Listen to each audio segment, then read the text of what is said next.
Osteoarthritis जो है वो ऑटो इम्यून नहीं है। जहाँ पर कार्टिलेज आपका डैमेज हुआ, अब वहाँ पर क्या है, गैप खत्म हो गया हड्डियों के बीच में और हड्डी से हड्डी घर्षण कर रही है, फ्रिक्शन कर रही है और यहाँ भयंकर दर्द होता है। जितने भी मोटे लोग हैं उनमें एडिपोज टिश्यू बहुत ज़्यादा होता है और एडिपोज टिश्यू क्या करता है, एडिपोज टिश्यू एडिनोकाइंस नाम का एक मॉलिक्यूल रिलीज करता है जो कि प्रो इन्फ्लेमेटरी, जो इन्फ्लेमेशन क्रिएट करता है पूरी बॉडी में, खास करके जॉइंट्स में। एक्सरसाइज बहुत ज़्यादा इंपॉर्टेंट है।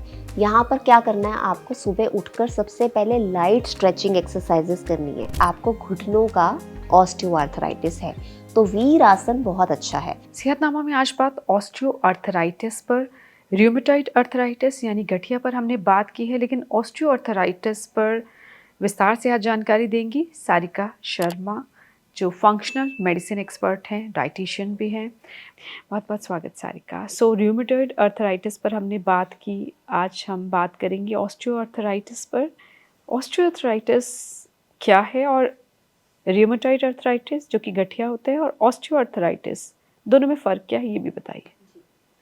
Rheumatoid arthritis auto immune disorder है, यानी आपकी हड्डियों में कोई प्रॉब्लम नहीं है, आपके जोड़ों में कोई दिक्कत नहीं है, वो बिल्कुल ठीक है, लेकिन इम्यून सिस्टम आपका खुद अटैक कर रहा है और इन्फ्लेमेशन वहाँ पर कॉज कर रहा है।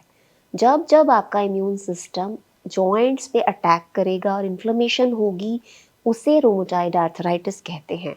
ऑस्टियोआर्थराइटिस जो है वो ऑटो इम्यून नहीं है। ऑस्टियोआर्थराइटिस का मतलब होता है जोड़ में एक कार्टिलेज नाम की चीज़ होती है। कार्टिलेज जो है वो स्लिपरी होता है, ठीक है। अब जैसे मान लीजिए ये आपकी हड्डियाँ हैं, ये आपका जोड़ है, देखिए अब इसके बीच में जो कार्टिलेज है वो इस मूवमेंट को स्मूथ बना रहा है, ठीक है। सिनोवियल फ्लूइड भी है, कार्टिलेज है। जहाँ पर कार्टिलेज आपका डैमेज हुआ, अब वहाँ पर क्या है, गैप खत्म हो गया हड्डियों के बीच में और हड्डी से हड्डी घर्षण कर रही है, फ्रिक्शन कर रही है और यहाँ भयंकर दर्द होता है। इसको ऑस्टियोआर्थराइटिस कहते हैं। कार्टिलेज कम कैसे हो जाता है? ये इसके बहुत सारे रीजंस होते हैं। सबसे पहले तो बढ़ती उम्र माना जाता है कि अगर किसी की भी एजिंग प्रोसेस हो रहा है तो हर चीज़ डीजेनरेट हो रही है, तो यहाँ पर डीजेनरेशन हो रही है बोन्स की, तो वहाँ पे कार्टिलेज घिस रहा है।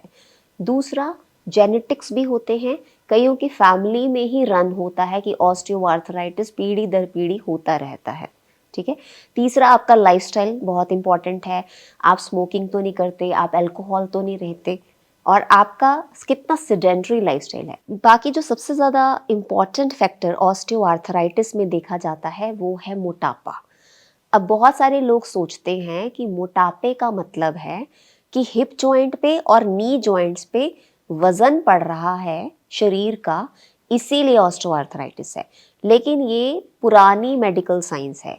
मेडिकल साइंस के स्टूडेंट्स को ये चीज़ पहले पढ़ाई जाती थी, लेकिन अब जो नई चीज़ निकल कर आ रही है रिसर्च में, अब आप ये सोचिए कि ऑस्टियोआर्थराइटिस शोल्डर का भी होता है, ऑस्टियोआर्थराइटिस फिंगर्स हैंड्स का भी होता है। यहाँ तो कोई वेट नहीं है।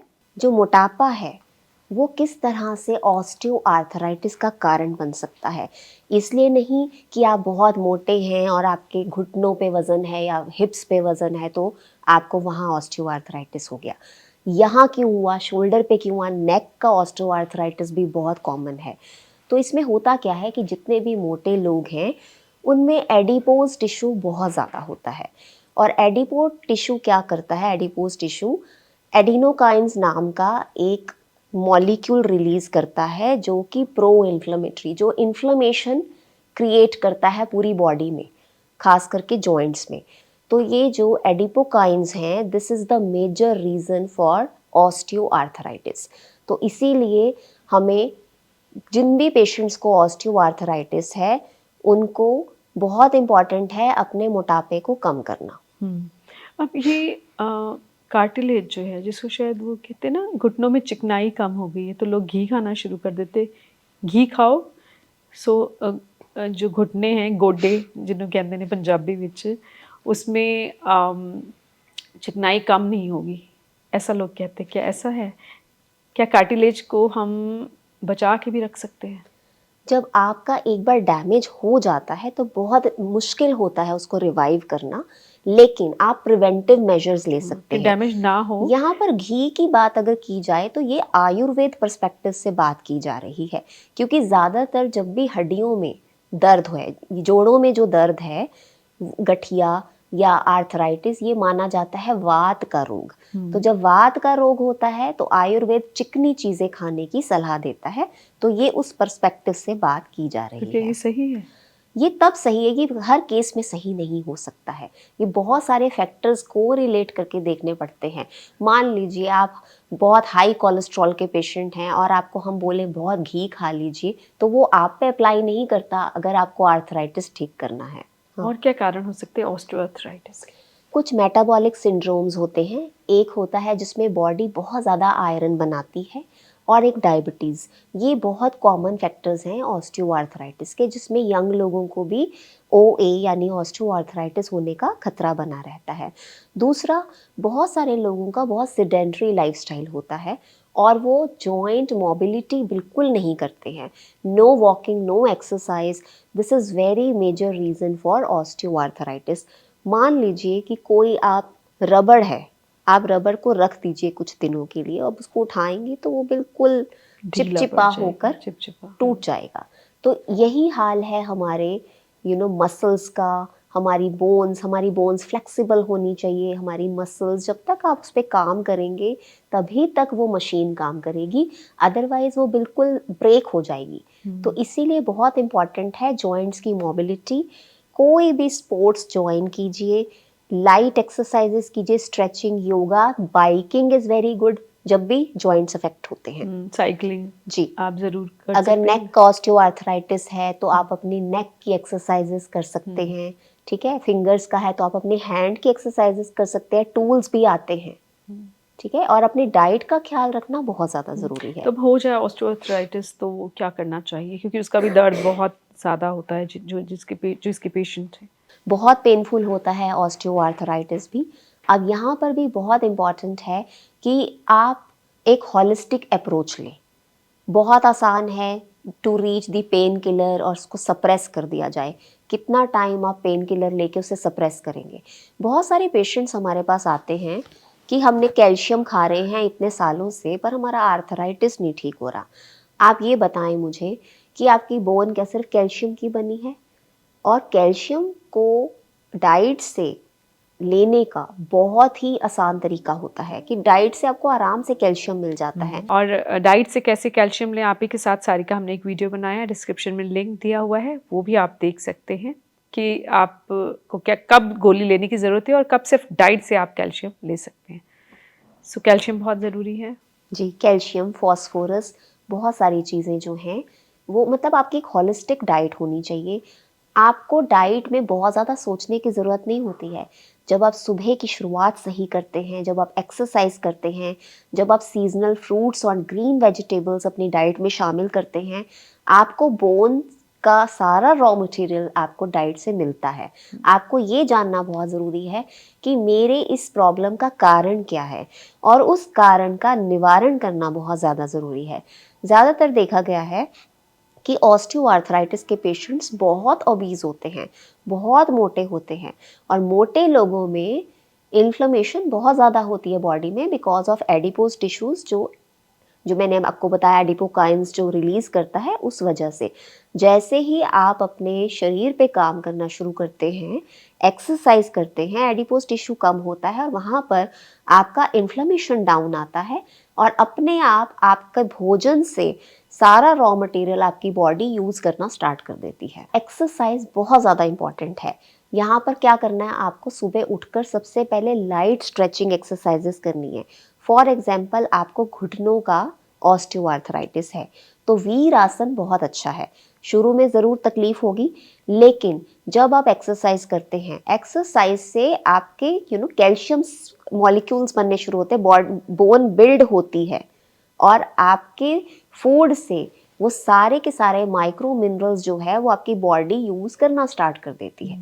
तो आप जितना मर्जी कैल्शियम की गोलियां खा लें, जब तक आप एक्सरसाइज नहीं करते हैं कैल्शियम आपकी हड्डियों तक नहीं पहुंचेगा। बिल्कुल नहीं पहुंचेगा। कैल्शियम अगर आप सप्लीमेंट्स के रूप में लेते हैं तो वो आपकी हार्ट की आर्टरीज में डिपॉजिट हो सकता है, आपके हील स्पर्स क्रिएट कर सकता है। बहुत सारे पेशेंट्स के हड्डी बढ़ी हुई होने की समस्या रहती है क्योंकि वो लंबे अरसे से कैल्शियम की गोलियां खा रहे होते हैं।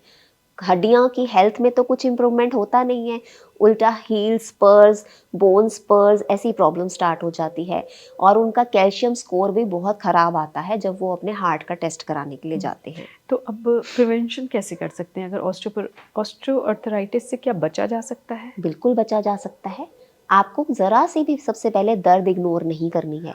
बहुत इंटरेस्टिंग एक स्टडी है जिसमें देखा गया है कि अगर 2 एक्सरेज हैं, एक एक्सरे में ऑस्टियोआर्थराइटिस बहुत ज़्यादा बढ़ा हुआ है लेकिन पेशेंट को कुछ खास तकलीफ नहीं है, और एक में ऑस्टियोआर्थराइटिस कुछ खास नहीं है और पेशेंट बहुत तकलीफ में है, तो वो चलिए पेन के कुछ सिग्नल्स होते हैं, ठीक है, कि किस जगह पे है, लोकेशन भी मैटर करती है। आपको बहुत ध्यान रखना है इस चीज़ का कि थोड़ी सी भी पेन या डिस्कम्फर्ट अगर बॉडी बता रही है, इग्नोर नहीं करना है। शुरू से ही अपना बहुत एक्टिव लाइफस्टाइल रखना है, हर चीज़ पे ध्यान रखना है। सूर्य की रोशनी लेना बहुत ज़रूरी है कि आप सुबह मॉर्निंग वॉक अगर करेंगे तो आपकी एक्सरसाइज भी हो जाएगी, आपको सुबह की एक सन लाइट भी मिलेगी, तो आपका डबल यहाँ पे फ़ायदा हो रहा है। बाकी आप सुबह का नाश्ता अच्छे से करें, सर्केडियम रिदम को फॉलो करें और रात को डिनर अर्ली करके सुबह नाश्ता जल्दी करें। जब तक सूरज है तब तक आपकी डाइजेस्टिव फायर स्ट्रॉन्ग है, इस चीज़ का फ़ायदा उठाएं। हेल्दी खाना खाकर अपनी बॉडी से अच्छा काम लें और ऑस्टियोआर्थराइटिस को आप ठीक क्योर करना बहुत इजी है। तो इलाज क्या होता है वैसे इसका? इलाज तो जो आप लोग अगर एलोपैथिक डॉक्टर्स के पास जाएंगे तो वो तो आपको calcium supplements, magnesium supplements, vitamin D ये सब देंगे, ठीक है। लेकिन उसका ये जो आपकी चीज़ें हैं ये तभी तक, ये सिर्फ एक टॉपिकल ट्रीटमेंट है, you are just masking the symptoms. और ये जो सप्लीमेंट्स हैं ये प्रोवन नहीं है कि ये इस तरह से जाके काम करते हैं बॉडी में।